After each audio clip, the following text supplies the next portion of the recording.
Tero Karapalo ja Sarajevon olympialaiset.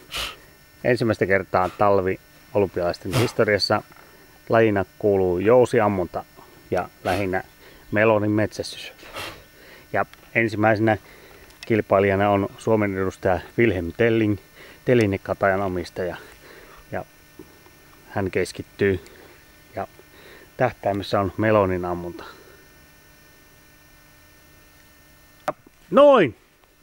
Suoraan maaliin. Se oli napakymppi. Wilhelm Tellingin poika Kalhem Telling. Ja siinä oli. Ja seuraava. Wilhelm Telling keskittyy toiseen ammuntaansa. Ja nuoli lähtee. Oho! Nyt taisikin käydä köpelösti. Mites Wilhelm Telling? Miltä nyt tuntuu? Otetaanpa vähän lähikuva. No. Ups.